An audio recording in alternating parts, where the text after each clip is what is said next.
आज का प्रश्न है, संविधान में अनुसूचित जाति और जनजाति के लिए विशेष प्रावधान की व्यवस्था की गई है, उनका विस्तार के साथ उल्लेख करें। जैसे हमारा संविधान में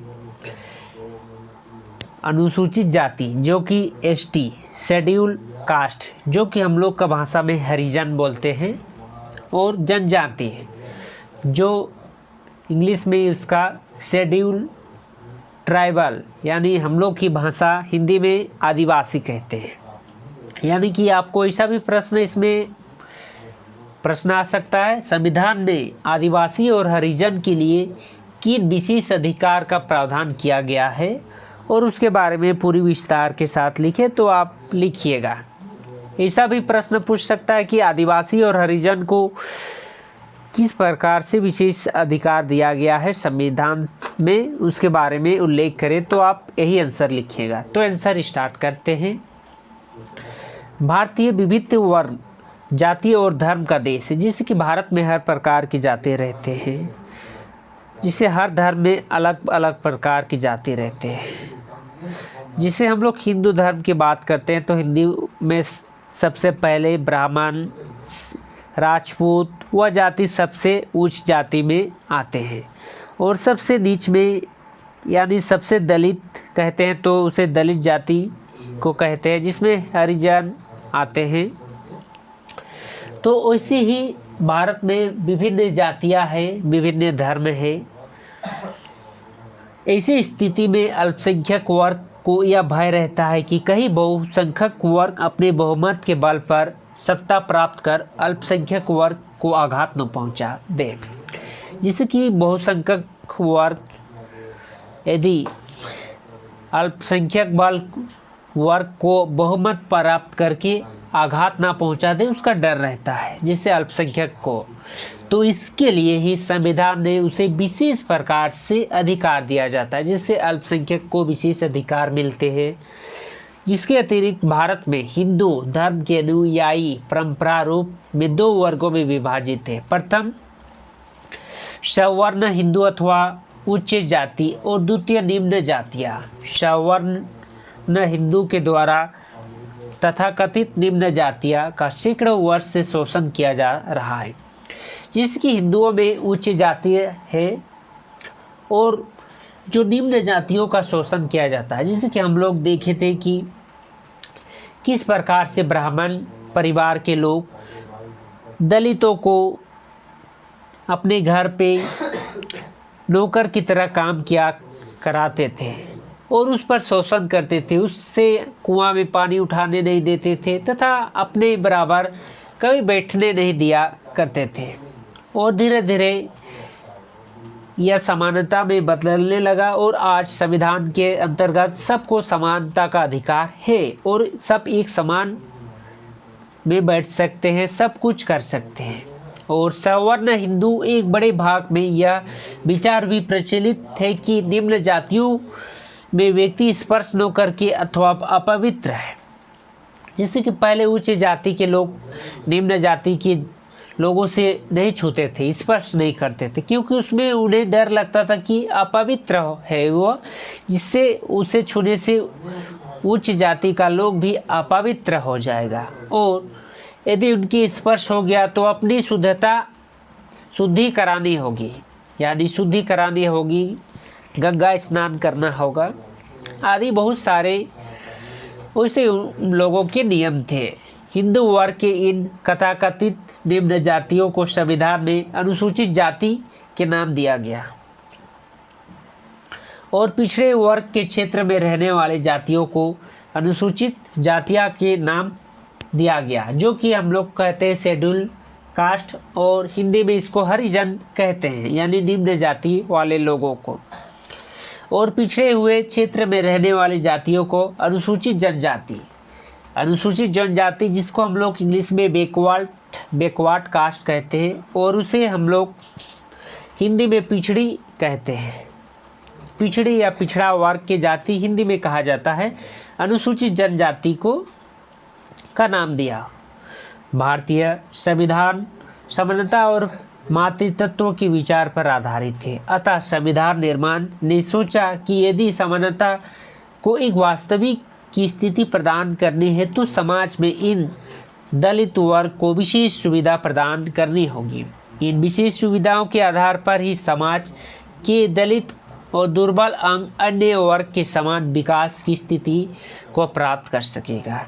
जैसे कि संविधान ब्राह्मणों राजपूतों से बचाने के लिए अनुसूचित जाति और जनजाति को विशेष अधिकार दिया। यानी कि हम लोग कहते हैं कि ST SC OBC आरक्षण, जो इंग्लिश में आप शॉर्ट में समझ सकते हैं, ST SC OBC को संविधान आरक्षण दिया, क्योंकि आरक्षण देने का मुख्य उद्देश्य उन्हें समानता का अधिकार देना, जिससे कि हमारे संविधान में समानता का जिक्र कहा गया है, जो कि संविधान हर आदमी को समान दृष्टि से देखता है। इसीलिए समानता के लिए उन्हें विशेष अधिकार देने का प्रावधान किया। संविधान के अध्याय 16 के 13 अनुच्छेद यानी अनुच्छेद 330 से लेकर 342 तक में कुछ वर्गों के लिए विशेष व्यवस्था की गई। यह व्यवस्था अस्थायी है। अस्थायी मतलब होता है कि जैसे कोई कास्ट, जिसे OBC में ही मानते हैं, OBC में कोई ज़्यादा यदि इनकम हो गया और वो विकास कर गया तो उसे क्रीमी लेयर में रखा जाता है, यानी कि उसकी इनकम 10 लाख से ज़्यादा साल में है तो वह विकास कर गया, यानी कि उन्हें और समानता का अधिकार के लिए कोई आरक्षण लेने की ज़रूरत नहीं है। इसीलिए संविधान ने यह आरक्षण अस्थायी कर दिया और इन्हें संविधान के लागू होने के बाद 10 वर्ष अर्थात 1960 तक बनाए रखने की व्यवस्था की गई। लेकिन बाद में असंवैधानिक संशोधन के आधार पर इन विशेष व्यवस्था को अवधि बढ़ाया गया रही।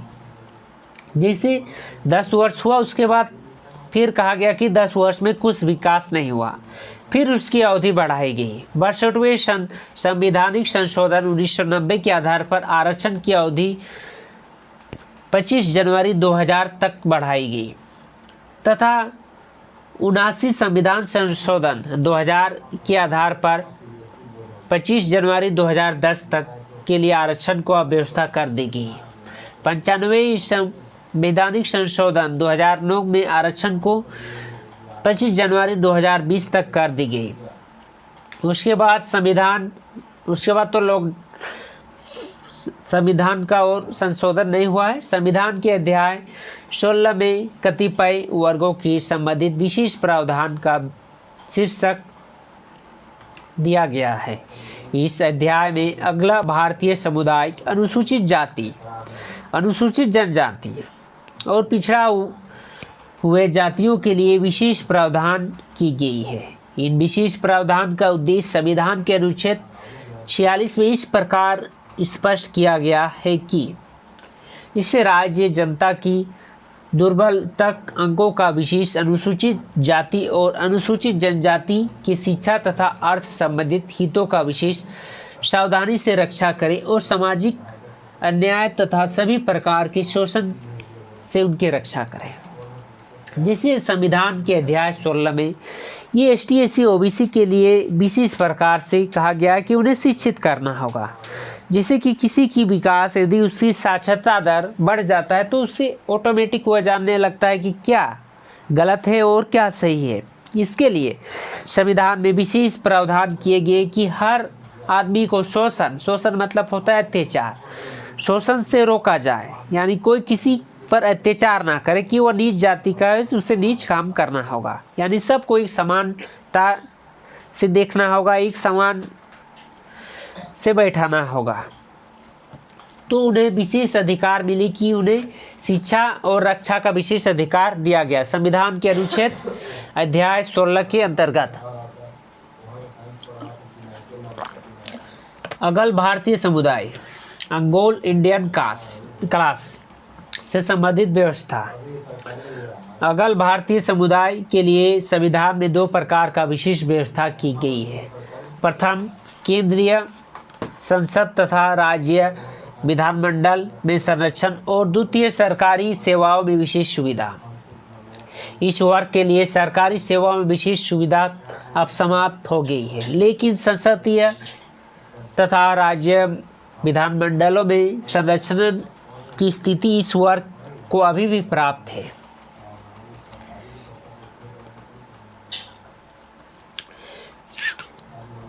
अंगन भारतीय वर्ग के लिए संसद तथा विधानमंडल में संरक्षण।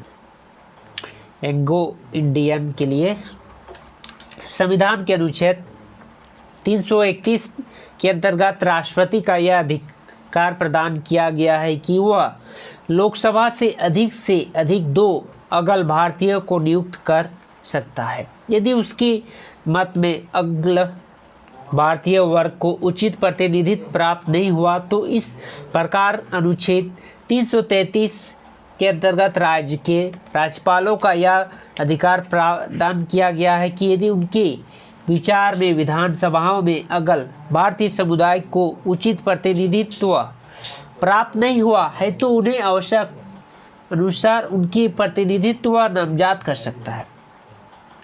यानी कि भारतीय संविधान में अगल जाति जनजाति अगल क्लास का किसी भी 2 वर्ग को राष्ट्रपति चुन सकता है। यदि राष्ट्रपति नहीं चुन रहा है तो वह राज्यपाल को कहेगा कि वह अपने विधानसभा से किसी को चुने।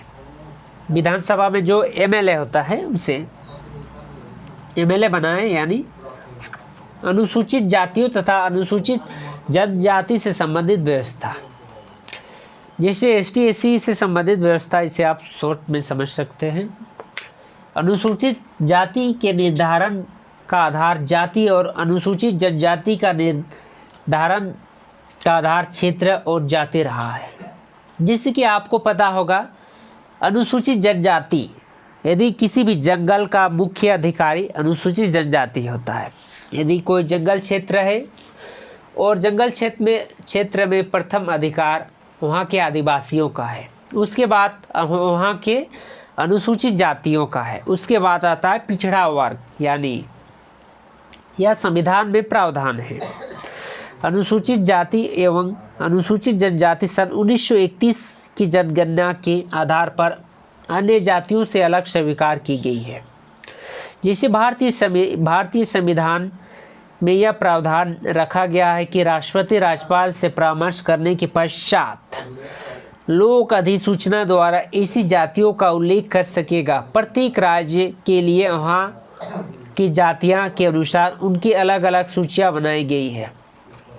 जैसे कि अलग अलग राज्य में अलग अलग जातियाँ हैं। जैसे हम लोग झारखंड की बात करते हैं तो झारखंड ज़्यादातर आदिवासियों का क्षेत्र है। अनुसूचित जातियों में सामान्यतः वे जातियाँ शामिल की गई जो आर्थिक दृष्टि से कमज़ोर एवं सामाजिक दृष्टि से अछूत समझी जा रही है। जैसे कि अनुसूचित जनजाति में वैसे वर्ग के जातियों को शामिल किया गया जो आर्थिक रूप से कमज़ोर, यानी पैसा कम हो, उनकी इनकम कम होता है तथा समाज में उसे अछूत समझा जाता है। जैसे कि समाज में अछूत समझने का मुख्य उद्देश्य है कि यदि समाज में कोई आदमी उसे छू लिया तो उससे शुद्धि करना होता है। पहले की ज़माना में इससे चला था, तो वह सारी जाति को हम लोग एससी में शामिल कहते हैं, यानी अनुसूचित जनजाति के अंतर्गत वह सारी जाति आती है। ऐसी जातियाँ जो पीढ़ियों से अप्रिय, अमान्य और अधिक निम्न समझी जाने वाली कार्य करती है। जिसे अधिक निम्न मतलब एकदम लो कैटेगरी का काम करता है, यानी ग्रुप डी का, जैसे मल उठाना, झाड़ू देना, मृत पशु उठाना, चमड़ा उतारना तथा चर्म शोषण आदि, जिसमें हम लोग कहते सकते हैं चमार, मछुआ, सभी हरिजन में आते हैं।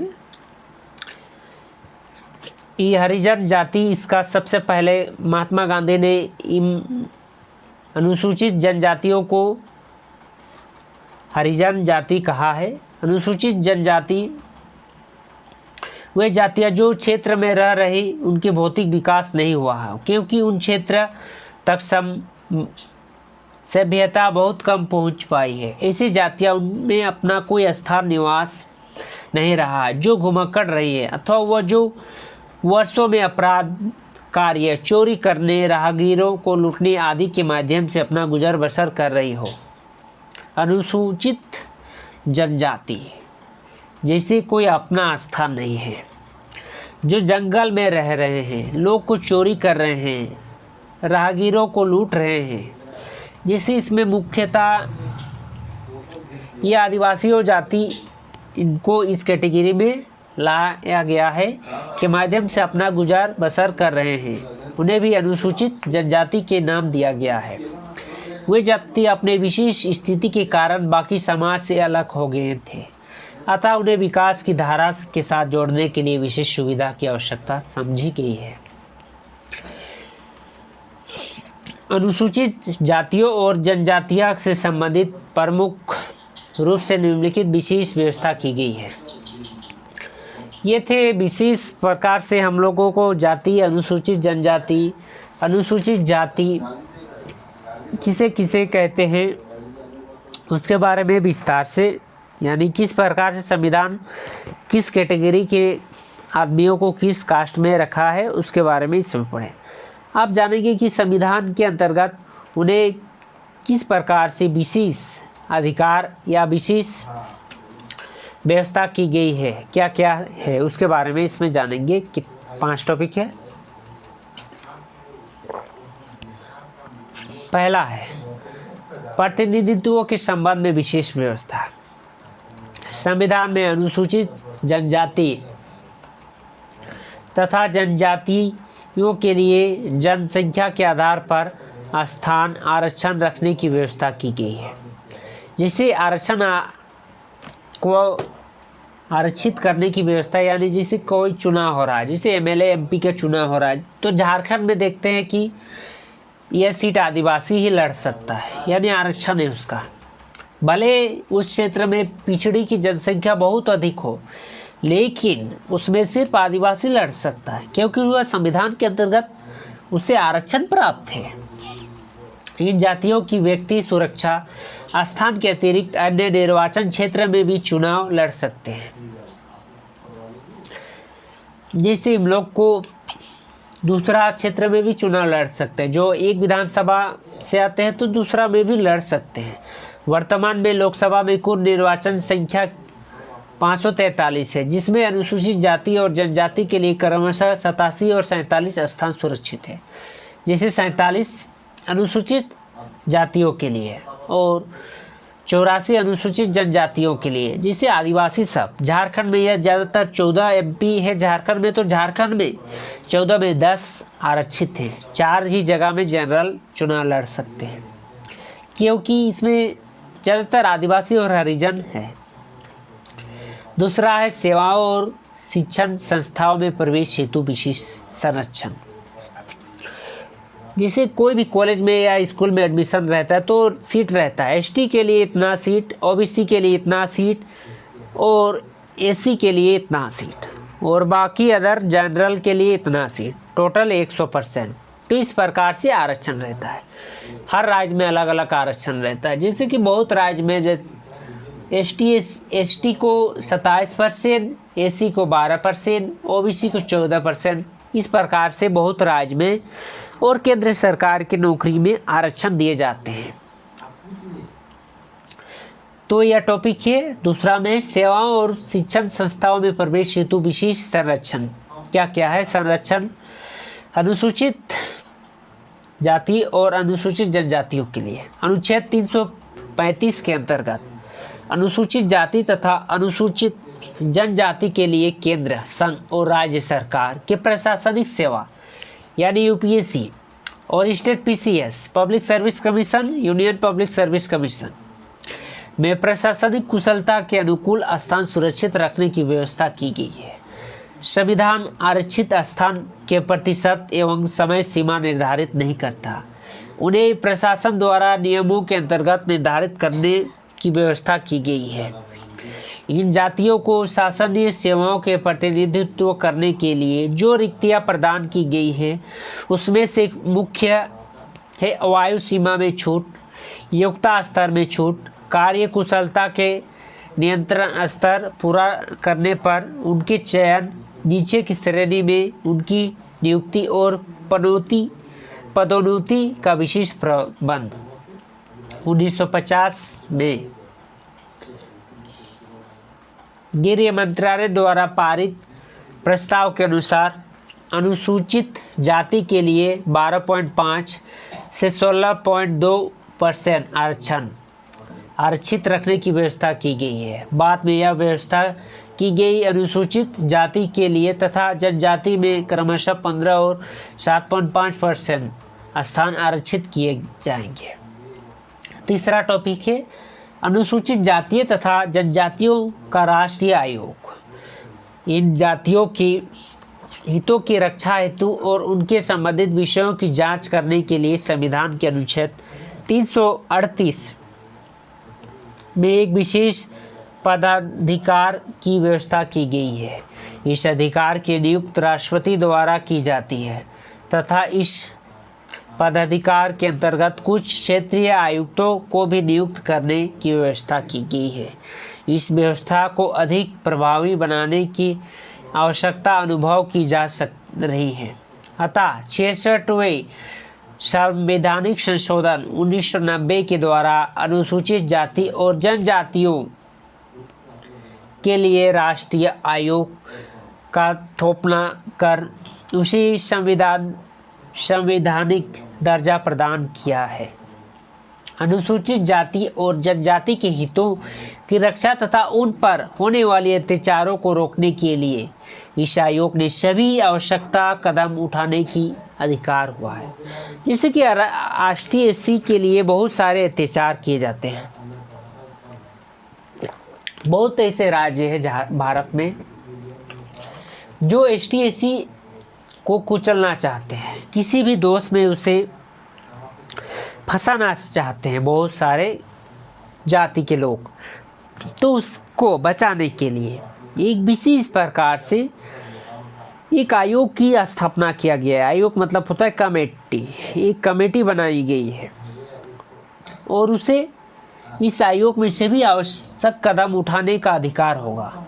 आशा की जाती है कि इस प्रकार के आयोग के आधार पर अनुसूचित जाति एवं जनजाति के हितों की रक्षा का अधिक अच्छे प्रकार से की जा सकेगी।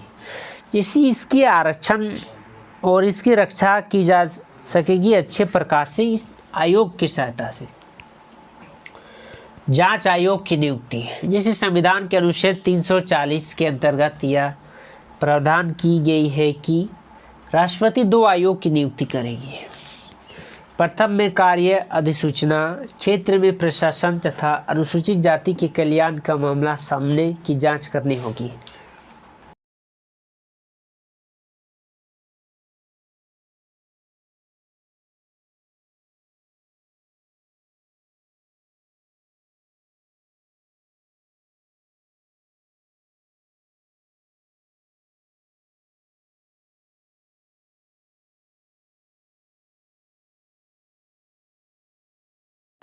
जांच आयोग की नियुक्ति, जैसे कि एसटी एससी ओबीसी के लिए विशेष प्रकार से भारत सरकार ने जांच आयोग बनाए हैं, जो कि ज़्यादातर हरियाणा पंजाब जैसे राज्य में ये काम करते हैं, जिसमें अनुसूचित जनजाति और अनुसूचित जाति की जनसंख्या बहुत कम है। जैसे उन्हें किसी प्रकार के सरकारी सेवाओं का लाभ नहीं मिल रहा है, तो क्या किस प्रकार से मिले उसके लिए यह जांच करती है।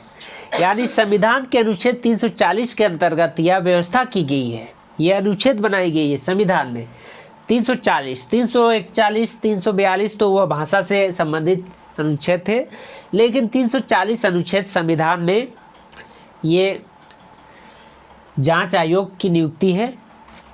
ने राष्ट्रपति 2 आयोगों की नियुक्ति करेगा। प्रथम का कार्य अनुसूचित क्षेत्र के स्थान तथा अनुसूचित जातियों के कल्याण संबंधित मामलों की जांच करना होगा, तथा दूसरा कार्य पिछड़ी जाति, जैसे पिछड़ी जाति बैकवर्ड कास्ट, जो कि हम लोग बीसी के नाम से जानते हैं। ओबीसी में 2 कैटेगरी है, ओबीसी में BC1 और BC2 दोनों को मिला के ओबीसी कैटेगरी में लाया जाता है। जिसे BC1 में आता है कि ओबीसी पिछड़ा वर्ग, जो अत्यंत पिछड़ा वर्ग को बोलते हैं हम लोग BC1, और BC2 पिछड़ा वर्ग यानी अत्यंत पिछड़ा वर्ग BC1, BC2 पिछड़ा वर्ग, और जनजाति अनुसूचित जनजाति यानी ST, अनुसूचित जाति यानी SC, जो शेड्यूल कास्ट इंग्लिश में कहते हैं, और ST का होता है शेड्यूल ट्राइबल। ट्राइबल मतलब होता है जो ट्राइबल, जो जनजाति, जो आदिवासी, जो जंगल में रहता है उसे ट्राइबल कहा जाता है। हिंदी में जनजाति और इंग्लिश में ट्राइबल। तो उसके कल्याण के लिए, जैसे पिछड़े जातियों की शैक्षणिक तथा सामाजिक स्थिति की जांच करना कि उसकी कैसी शैक्षणिक स्थिति है, यानी कितना पढ़ रहे हैं और समाज में उसकी कैसी स्थिति है, कोई भी इज्जत दे रहा है या नहीं दे रहा है, उसकी जांच के लिए स्पेशल बनाए जाते हैं। या इसके अतिरिक्त आयोग उनकी उन्नति का उपायों और संघ तथा राज्य सरकारों का ध्यान आकर्षित करेगी तथा उनके लिए आवश्यक अनुदान देने की सिफारिश पर अमल करने के लिए राज्य सरकार को निर्देश देगी। जैसे कि ST SC OBC के लिए स्पेशल अनुदान दिया जाता है। जैसे कि हम लोग बात करते हैं शैक्षणिक स्तर में, शैक्षणिक स्तर में ST SC OBC छात्र पढ़े, इसके लिए स्कॉलरशिप दिया जाता है। यह भारत सरकार द्वारा एक प्रकार से राज्य सरकार को एक प्रकार से दबाव दिया जाता है कि उसे निर्देश दिया जाता है, दबाव नहीं, ऑर्डर दिया जाता है कि ST SC OBC को स्कॉलरशिप दे, जिससे कि उसकी विकास हो सके, पढ़ सके, पैसे की कमी से वो अपना पढ़ाई ना छोड़े। दूसरा, आयोग का सिफारिश को अपनाने के लिए केंद्र सरकार राज्य सरकार को सलाह भी दे सकती है, और केंद्र सरकार राज्य सरकार को सलाह देगी कि यह करे, क्योंकि यह उनके विकास के लिए महत्वपूर्ण है, परंतु निर्देश नहीं। निर्देश में यानी ऑर्डर होता है, सलाह न दे सकती है लेकिन आदेश नहीं दे सकती कि यह कर ही ले। उनका पालन करना राज्य की इच्छा और साधनों पर निर्भर करता है। यानी कि बहुत ऐसे राज्य हैं जो कि ST SC OBC को स्कॉलरशिप नहीं दे पाती है, क्योंकि वह राज्य की अपनी स्थिति पर निर्भर करती है कि राज्य किस प्रकार की स्थिति में। जैसे कि बिहार, छत्तीसगढ़ जैसे राज्य अपनी गरीब स्थिति के कारण वहाँ के ST SC OBC को बहुत ही कम स्कॉलरशिप तथा शिक्षा से संबंधित जो होते हैं पैसे उसे नहीं दे पाती है, बहुत कम देती है। प्रतिवेदन संसद में दोनों सदन के सम्मुख प्रस्तुत किए जाते हैं, उनमें से कुछ विशिष्ट स्पष्ट किए जाते हैं। सरकारों ने इस जातियों को उन्नति के लिए कौन से कदम उठाए? चौथा प्रावधान है, और चौथा इन लोगों की विकास के लिए महत्वपूर्ण संविधान से संबंधित है। चौथा टॉपिक है अनुसूचित जातियों तथा जनजाति के लिए प्रयुक्त विशेष प्रबंध संविधान के भाग 16 में किए गए हैं, लेकिन इसके अतिरिक्त भी इस उद्देश्य में अन्य कुछ प्रावधान संविधान के विभिन्न भागों में देखे जा सकते हैं। संविधान के अनुच्छेद 275 के अनुसार अनुसूचित जनजाति का विकास का उद्देश्य से बनाए गई योजना के लिए राज्य सरकार को विशेष अनुदान देने की व्यवस्था की गई है। यानी कि राज्य सरकार को विशेष अनुदान देने की बात कही है।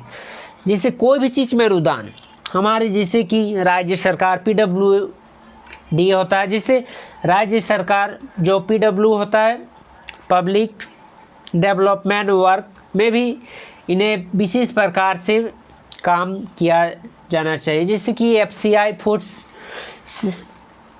वाला होता है, भारतीय खाद्य निगम के अनुसार हर ST SC कैंडिडेट को जो गरीब है उसे भारत सरकार द्वारा अनाज दिया जाए, जिससे कि उनकी पोषण हो सके। अनुसूचित जाति एवं जनजाति के विद्यार्थियों को छात्रवृत्ति देने तथा निःशुल्क शिक्षा देने की प्रावधान एवं व्यावसायिक शिक्षा संस्थानों में स्थान सुरक्षित रखने का प्रावधान किया गया है। व्यवसायिक शिक्षक मतलब होता है कमर्शियल एजुकेशन, जिसे कि हम लोग जो कि BTech B.Ed आते हैं, जिसमें ST SC OBC छात्र के लिए विशेष सीट तथा कुछ सीट जो भारत सरकार द्वारा मुफ्त में देने की प्रावधान किया गया है। यह कॉलेज को देना होगा, नहीं तो उनकी मान्यता रद्द हो सकती है। ये संविधान के अंतर्गत आते हैं। आप छठा प्रावधान उनके लाभ के लिए संविधान में एक विशेष उपबंध के अंतर्गत यह व्यवस्था की गई है कि बिहार, मध्य प्रदेश तथा उड़ीसा में जनजाति के कल्याण के लिए एक मंत्री होगा, जिसे बिहार, मध्य प्रदेश और उत्तर प्रदेश उड़ीसा, इसके जनजातियों के कल्याण के लिए एक विशेष मंत्री होगा जो केंद्र में होगा।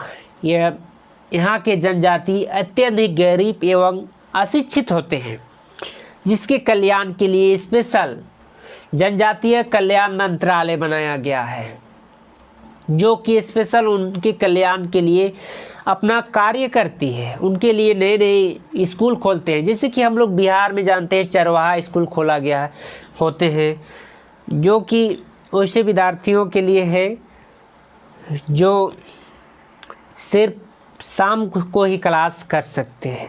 ओपन यूनिवर्सिटी भी खोले गए हैं जो कि सिर्फ रविवार को ही क्लास होते हैं। जैसे कि भारत में बहुत सारे ओपन यूनिवर्सिटी है, वैसे बिहार में, छत्तीसगढ़ में जनजाति के लिए विशेष अधिकार है। छत्तीसगढ़, उड़ीसा में स्पेशल अनुसूचित जनजाति और अनुसूचित जाति के लिए विशेष अधिकार है। यदि वो पढ़े तो उसे बीए तक के लिए एक भी किताब खरीदना नहीं होगा और एक भी फीस नहीं देना होगा। ये प्रावधान भारत सरकार के कल्याण मंत्रालय के द्वारा किया गया है। लेकिन अनुसूचित जनजाति एवं जाति पढ़े तो इस पर अनेक राज्य ने इस प्रकार के मंत्रालय की व्यवस्था की गई है। अब बात करते हैं संविधान के किस अनुच्छेद में लिया गया है। संविधान के अनुच्छेद 17 द्वारा छुआछूत को समाप्त कर दिया गया है। हमारे संविधान में समानता का अधिकार हमें प्राप्त है, जिसमें छुआछूट, जो उच्च वर्ग निम्न वर्ग के लोगों को नहीं छूना चाहता, क्योंकि उसमें उसकी कुल की नाश होती है। यह प्रावधान हमारे आदिकाल से, वैदिक काल से चली आ रही है। तो इसको समाप्त करने के लिए यह अनुच्छेद 17 में यह प्रावधान किया गया है। किसी भी प्रकार से छुआछूत का व्यवहार करना एक दंडनीय अपराध घोषित किया गया है। जैसे कि आप किसी को छूते हैं या किसी को यहाँ आने नहीं देते उसकी जाति को देखकर, तो उसके लिए आपको दंडनीय अपराध घोषित किया गया है। यह संविधान के अनुच्छेद 17 में है।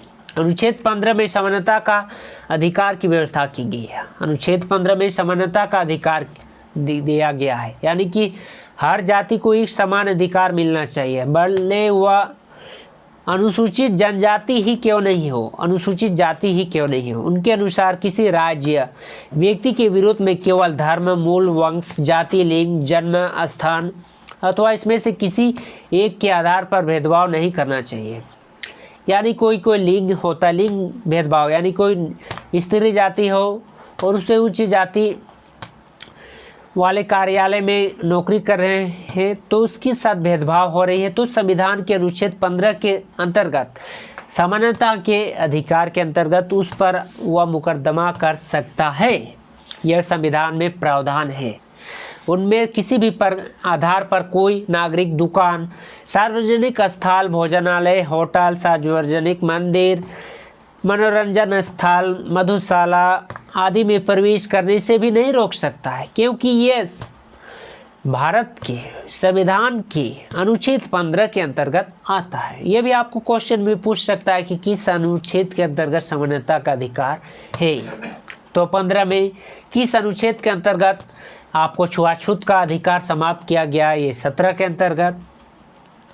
तथा आंशिक रूप से राज्य निधि द्वारा पोषित अथवा साधारण जनता के लिए बनाए गए कुओं, जिसे हमारे भारत सरकार द्वारा प्रधानमंत्री द्वारा जितने होते हैं, नरेगा जो मनरेगा होता है, महात्मा गांधी राष्ट्रीय विकास योजना के अंतर्गत जितने भी कुआं, तालाब बनाए जाते हैं, उसमें सब जाति के लोगों को वहां जाने का अधिकार, वहां नहाने का अधिकार, सब प्रकार के अधिकार है। जैसे कि सार्वजनिक जो सड़क रहते हैं, NH नेशनल हाईवे, तथा जिसे भी बहुत प्रकार के सार्वजनिक सड़क आते हैं, state highway, national highway, PGC, NH, तो उसमें सब में सभी जाति को जाने का अधिकार प्राप्त है, जो कि संविधान के अंतर्गत आता है। स्थानों का उपयोग से वर्जित नहीं किया जा सकता है।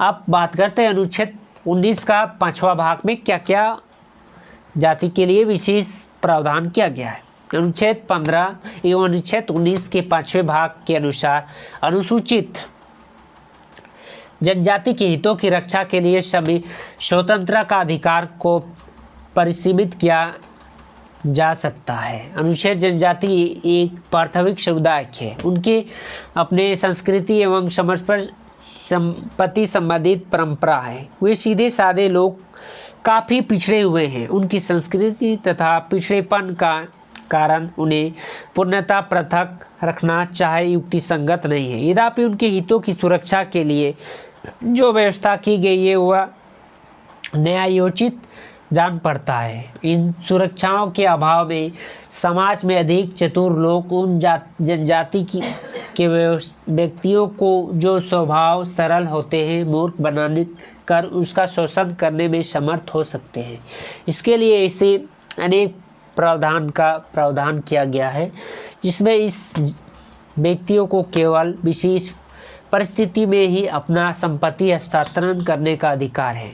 यानी कि हम लोग कह सकते हैं कि एसटी और एसी अपना संपत्ति नहीं बेच सकता। यानी CNPT एक्ट 1908 के अंतर्गत कोई भी आदिवासी या कोई भी हरिजन अपनी संपत्ति को किसी भी सामान्य वर्ग के लोग तथा पिछड़े वर्ग के लोगों के साथ बेच नहीं सकते, क्योंकि वह मूर्ख रहते हैं।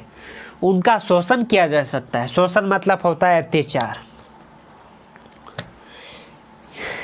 तो इसके लिए उनका संपत्ति बेच नहीं सकते हैं। इसका भी प्रावधान कानून में किया गया है। किसी कारणवश उसका संपत्ति को आप छीन लेते हैं तो वह कानूनी तौर पर उस संपत्ति का मालिकाना हक जो पहले था उसी को होगा, जो कि यह प्रावधान किया गया है।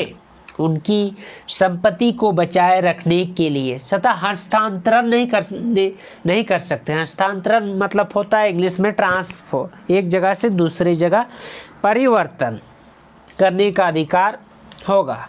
इन लोगों की सुरक्षा एवं लाभ के लिए साधारण नागरिकों द्वारा इन क्षेत्रों में बसने अथवा संपत्ति खरीदने पर प्रतिबंध लगाया गया है। जैसे साधारण आदमी इसका आदिवासी का संपत्ति नहीं खरीद सकते तथा उसके क्षेत्र में नहीं बैठ सकते, क्योंकि इन्हें विशेष प्रकार के अधिकार है।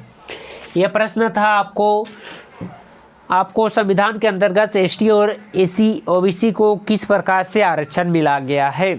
तो यह प्रश्न आपको पॉलिटिकल साइंस से संबंधित जितने भी एग्जाम में 10 से लेकर आपको MA तक में तथा पॉलिटिकल साइंस का जो भी एग्जाम में पूछेगा तो आपको यह क्वेश्चन आ सकता है।